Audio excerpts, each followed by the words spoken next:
Mga kaibigan na kumonsinti sa bisyo ng palamuning asawa, ni Miko, idadamay. Hindi pa rin natatapos ang mainit na pag-uusap ng mga netizen tungkol sa sunod-sunod na rebelasyong ibinunyag ng social media influencer na si Miko Montefalco kaugnay ng umano'y pagtataksil sa kanya ng kanyang asawa na si Patrick Bernardino. Ayon kay Miko, matagal na niyang kinikimkim ang mga pangyayaring ito, ngunit ngayon lamang siya tuluyang nagsalita matapos umapaw ang kanyang damdamin. Sa pamamagitan ng kanyang mga Facebook posts, ibinahagi ni Miko ang ilang ebidensya na umano'y nagpapatunay ng hindi pagiging tapat ni Patrick sa kanilang pagsasama. Ilan sa mga ipinost niya ay mga screenshots ng palitan ng mensahe, larawan, at mga obserbasyon niya na nagsisilbing batayan sa kanyang mga akusasyon. Aniya, matagal na raw niyang nahahalata ang pagbabago ng ugali ng kanyang asawa. Ngunit pinili niyang manahimik para na rin sa kapakanan ng kanilang anak.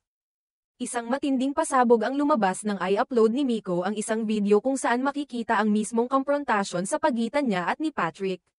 Sa naturang video, malinaw ang tensyon at emosyon sa pagitan ng mag-asawa. Inusisa niya si Patrick tungkol sa umano'y relasyon nito sa ibang babae habang siya ay wala at abala sa ibang mga gawain. Marami ang nabigla at napakomento sa tapang ni Miko sa harap ng isang maselang isyu na kadalasang ikinukubli ng iba, ngunit hindi lamang si Patrick ang napag-initan ni Miko.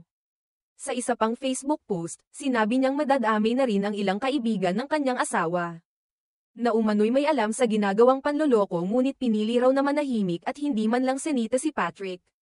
Tinuligsa ni Miko ang pagiging kunwari ng mga ito, lalo na't ayon sa kanya, nakikikain at nakikipag-usap pa raw sa kanya na parang walang alam sa ginagawang pagtataksil ng asawa niya.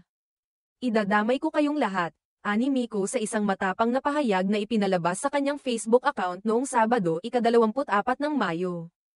Sinabi rin niya na hindi siya magdadalawang isip na isama sa kanyang mga susunod na hakbang ang mga taong sa kanyang pananaw ay naging kasabwat sa pananakit na naranasan niya, hindi man direkta, ngunit sa pamamagitan ng kanilang pananahimik.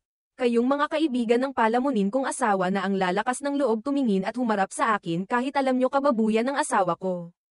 Umapak sa pamamahay ko, tumanggap ng panglilibre ko. May araw kayo, dagdag pa ni Miko, na siyang naging dahilan kung bakit lalong uminit ang diskusyon sa social media. Marami sa mga netizen ang nagpahayag ng simpatiya kay Miko, habang ang ilan ay nanawagan ng mahinahong pagresolba sa sitwasyon. May mga nagtanggol sa kanya.